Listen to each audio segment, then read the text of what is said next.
جانتے ہو، جب اللہ کسی انسان کا بہترین وقت لانے کا ارادہ کرتا ہے تو کچھ خاص نشانیاں بھی ضرور ظاہر ہوتی ہیں۔ یقیناً تم بہت بے چین ہو چکے ہوں گے کہ آخر کب اللہ میرے ان حالات کو بدلے گا اور بہتری کے اسباب ڈھونڈ رہے ہوگے۔ تو یاد رکھو، اللہ تمہیں کچھ ایسے سائنس، کچھ ایسی نشانیاں بھی ضرور ظاہر کرتا ہے جس پر تم غور نہیں کرتے۔ دیکھو، زندگی کتنی ہی مشکل ادوار سے گزر رہی ہو، اگر تمہارا دل اس وقت سچے دل سے یہ اعتراف کرتا ہے نا کہ سب کچھ اللہ کے ہاتھ میں ہے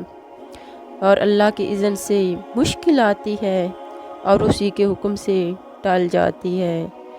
تو اللہ ایسے دل کو فوراً صبر و تسلیم کی توفیق دے دیتا ہے اور اسے وہ حوصلہ، وہ ہمت، وہ طاقت بخشتا ہے کہ جس سے اس کی حالات بہتری کی طرف چل پڑتے ہیں۔ سنو،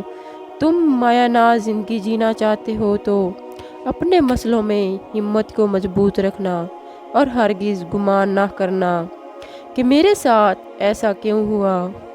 کہ فلاں کی زندگی میں ایسا کیوں نہیں، فلاں کی زندگی میں اتنے مسائل کیوں نہیں۔ یاد رکھنا، عام لوگوں کو اللہ نے اس مقام کے لیے نہیں چوز کیا جو تمہیں دینا ہے، کیونکہ تم کسی بڑی چیز کے لیے، کسی بڑی منزل کے لیے بنے ہو۔ جس کو تم پریشانی سمجھتے ہو وہ ہو سکتا ہے کسی اچھے وقت کا آغاز ہو، جب حضرت یوسف علیہ السلام کنواں میں گرائے گئے تھے تو انہیں معلوم نہیں کہ یہ نئے سفر کا آغاز ہے، بادشاہت کا سفر۔ یاد رکھو، جہاں ایک دور ختم ہوتا ہے نا، وہیں سے دوسرے دور کا آغاز ہوتا ہے۔ جانتے ہو، جب تم اپنی بیس کو سپر نیچرل بناتے ہو اور بیسک سٹرکچر کے اندر یہ چیز لاتے ہو نا کہ اللہ ہی سنبھالے گا، تو جان رکھو یہ بھی ایک بہترین وقت آنے کی نشانی ہے۔ نبی کریم صلی اللہ علیہ وآلہ وسلم نے فرمایا، جب تمہارا ایمان اس بات پر ہے جو رب کرتا ہے وہی تمہارے حق میں بہتر ہوتا ہے تو اللہ بھی راضی ہو جاتا ہے۔ سنو، اگر تم کسی ایسے فیز سے گزر رہے ہو یا کوئی ایسی مشکل تم پر آئی ہے، کسی نے دھوکہ دیا، کوئی دکھ دے رہا ہے،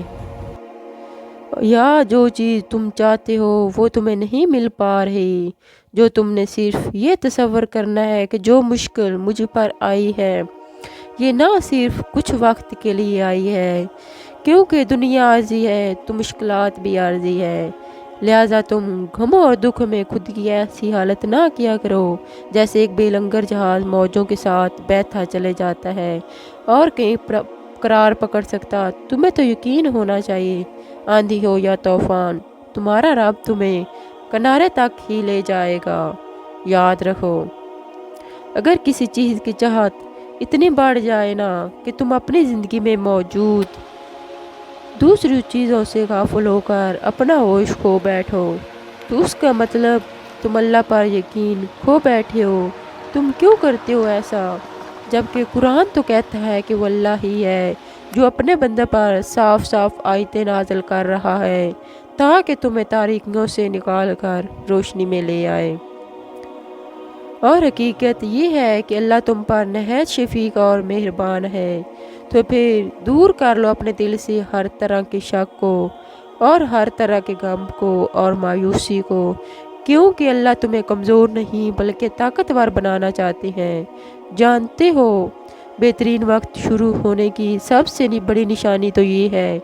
کہ جب تم اپنے سینے میں غم کو جگہ دیتے ہو تو جو اس خوشیاں دینے والے رب نے تمہیں محض آزمانے کے لیے دیے، اور ضبط کے بندھن باندھ کر تم اپنی ذات کو فنا کر کے عاجز ہو جاتے ہو، تو یہ نشانی ہے کہ اللہ تمہارے حالات کا رخ بہت بہترین راستوں پر موڑنے والا ہے۔ جانتے ہو، اللہ تو مسلسل انسان کو یہ یاد دہانی کرواتا رہا ہے کہ وہ ان چیزوں کی فکر نہ کرے جو اس کے اختیار سے باہر ہے، اور ان کا خوف نہ کھائے جن چیزوں کے بارے میں وہ مسلسل سوچتا رہتا ہے۔ اللہ فرماتا ہے کہ اپنی سوچوں کو اندیشوں سے پاک رکھو، میں ہر چیز پر قدرت رکھتا ہوں۔ سنو، تم غموں پر مضطرب نہ ہو بلکہ خود کو ضبط کرنے کا عادی بناؤ، تو اللہ بھی تمہیں وہ طاقت فرمائے گا جو تمہارے بہترین وقت تو شروع کرنے کا سبب بنے گا، اور پھر تمہیں سب عطا ہوگا جو تم نے کاتب تقدیر سے مانگا ہے۔ اللہ تمہاری چاہتوں کے وہ سارے خزانے تمہاری جھولی میں بھر دے گا جس کے تم منتظر ہو۔ وہ رحمان بہتر کو بھی بہترین کر کے نوازے گا، وہ تمہارے غموں کے اس سفر کو خوشیوں کی منزل بنا دے گا، انشاءاللہ انشاءاللہ۔